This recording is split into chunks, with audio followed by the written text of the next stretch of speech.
This is the You Ask, the Pros Answer podcast. Do you have questions about an upcoming exterior contracting project? We've got answers. Welcome to the You Ask, the Pros Answer podcast.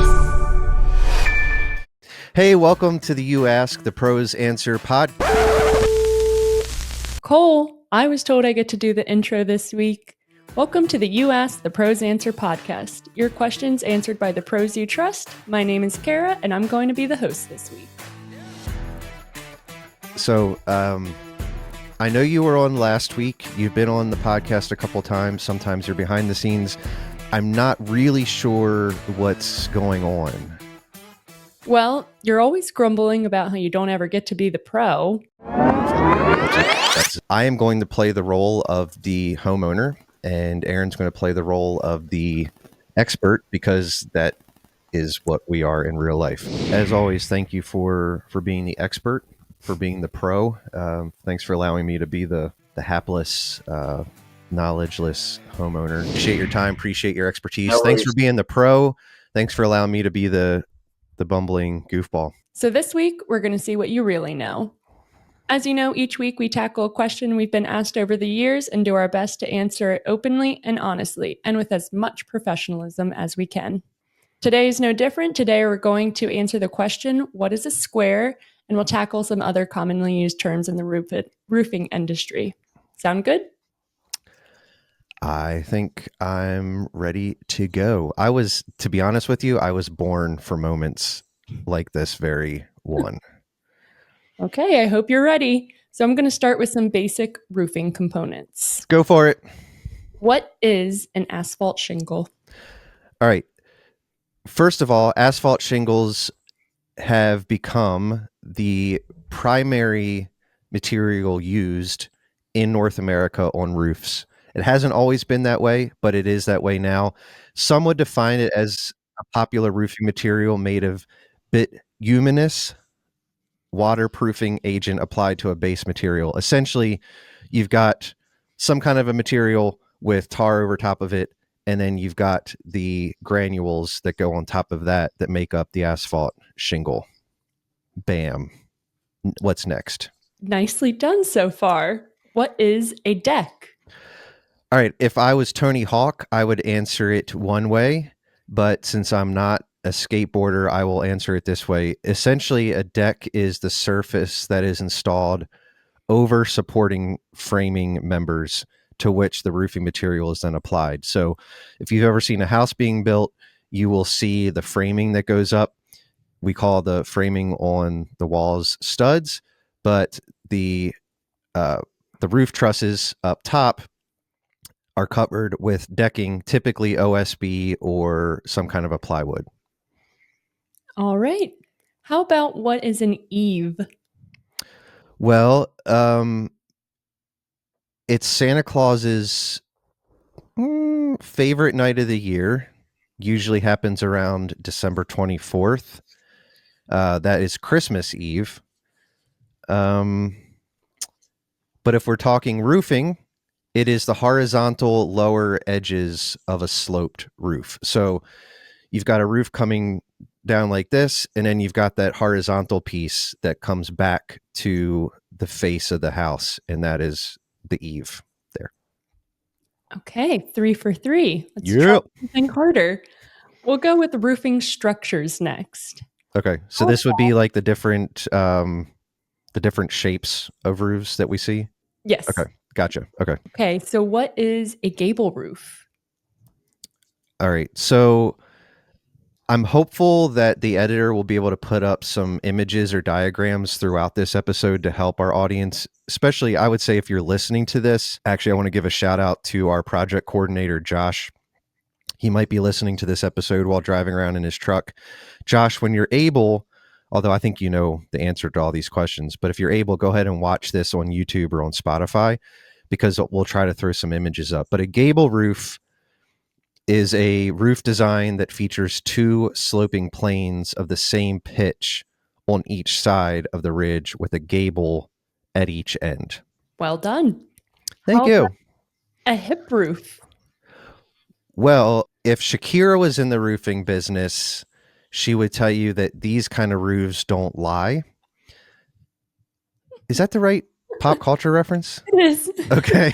All right. A hip roof, though, is has sloping planes of the same pitch on all four sides, converging at the top. Again, an image is probably going to be able to describe that better than I could. Um, but for those just listening, that's what a hip roof is. All right. Last one. What is a gambrel roof? Okay. I was going to come up with a bad joke again about how Kenny Rogers' favorite type of roof is the gambrel because he was the gambler.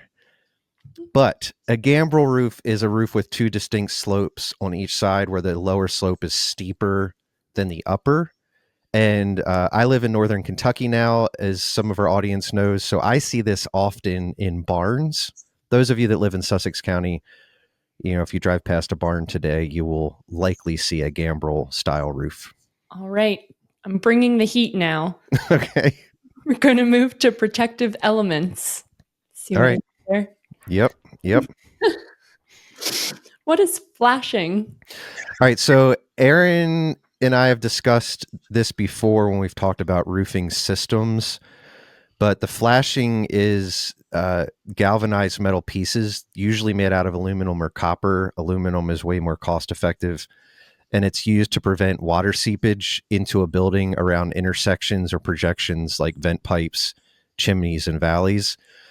As our audience likely knows, water has a tendency to follow the path of least resistance. And so around pipes and chimneys, uh, vent pipes, valleys, water tends to get in those places. So the flashing does its best to keep the water and moisture out. I'll accept that answer. Cool. What is a drip edge? Okay, a drip edge is it's made out of a non-corrosive material installed along the eaves. So we talked about how the eave is the horizontal part. So here's the roof slope, and then my other arm is the eave. So the drip edge is installed along the eaves and rakes to ensure that water runoff drips clear of any underlying construction. It protects the roof's edge. So really, if water was to get down like underneath of the shingle and the underlayment and make it to the OSB or the decking, which we've already discussed, the drip edge would hopefully protect it from going any further. All I'm not right. sure if I described that right or not, but we'll keep moving on. I'll deduct points later. Okay. All right. And how about felt? So felt is a fibrous material saturated with asphalt. So it's not just like a piece of felt that you would get at a fabric store, but it's used as an underlayment or sheeting paper to provide an extra layer of protection beneath the shingles. So if you follow us on social media, or if you've ever been driving past a house that's getting a new roof system installed, it's typically the black paper looking material that goes underneath of the shingles. Our next segment is drainage components. So, what is a gutter? This is a fitting question because as we're recording this, I'm looking out my window and it is raining pretty heavily. I'm hoping that our internet connection hangs on. But the gutter is the trough that channels water from the eaves, which we've talked about a couple times, to the downspouts, directing it away from the home's foundation. One of the things that I learned from Aaron on a prior episode is that the gutters are in a lot of ways the unsung hero of a roofing system, because if you don't have functioning gutters, eventually the water that runs off of your roof will come down along the foundation of your home, and over time it'll start to erode the block or the brick or the concrete that makes up the foundation of your home, which is not a good thing, obviously, in the long term. All right, moving on. What does a downspout do? A downspout allows the water from the gutter to escape. Without a downspout, all you have essentially is a trough on the edge of your house that's collecting water. The downspout is the part, it's usually made of aluminum in most applications, but it's the part that comes down from the gutter and it allows the water to exit. And one of the things that Aaron also mentioned on a prior episode is that you want the water to get as far from the foundation as possible. So usually you will either see those little catch trays at the bottom of a downspout that keeps the ground from eroding. Sometimes people will actually run a large pipe underneath their lawn and actually take the water even like out to a street or a drainage pipe or something like that. Alrighty, what is a course? All right. With regards to roofing specifically, a course is a row of shingles that runs the length of the roof. You'll also hear the word course used in masonry when someone is laying bricks. Essentially, it's each row of, in our case, shingles. And excuse me, what do we use caulk for? Typically, caulk is used to fill a joint with mastic or asphalt cement to prevent leaks. I have learned over these last few months of Aaron and I recording week after week that caulk can be used in the wrong applications. And so you don't want to. Caulk is not the duct tape of the roofing industry. You don't want to just go and start caulking everything because uh, it'll crack over time. It's something that needs to be reapplied over time, and it's not always the best solution. But in our case, we do use it to fill joints to prevent leaks. Okay, last one. What in the world is a square? Okay, I'll be honest. When I started with Pro Exteriors, I heard the sales guys, I heard our production people talking about, yeah, I just went out and uh, did a bid on a 10 square roof, or that might not even be realistic, but and I had no idea what they were talking about. And I'll be honest, I was sort of embarrassed at first to ask the question, what in the world are you talking about? Essentially, a square with regards to roofing is a unit of roof measurement that covers 100 square feet. So an example of that would be a roof with a total field area of 2,500 square feet would also be called a 25 square roof. And so we purchase materials based on the number of squares that a roof is. It's the way that estimates are done. And it's just one of those terms that kind of simplifies the measurement and the estimating process, just because you're working with a smaller number than these giant thousands of measurements. Did that make sense the way I described that? Yes, Okay. I thought so. All right. So do you have any more terms, or did I cover all of them? I think you've covered all my questions. All right. So Kara and our audience, I do need to fess up. While I have learned a lot in the last year working with Pro Exteriors and doing the podcast week after week with Aaron, it's been impossible for me not to learn a lot. But I am not some kind of a roofing whiz. Uh, I've actually been getting all of my answers from the roofing glossary on Pro Exteriors website. So there's that. I wanted to come clean before the end. But the cool thing is, if you are listening or watching this episode, you too can become a roofing whiz. This is the really shameless plug for our website. You can go to our website, go to our services, click on roofing, and towards the bottom, you can click on the roofing glossary. And the reason that we've put that there, Kara, I think you know this, is there are a lot of terms that our sales team and our production team and the actual roofing crew will use. And we deal with this stuff every day, and it can become just second nature to us. But as the homeowner, you might deal with this once, twice, maybe three times in your lifetime.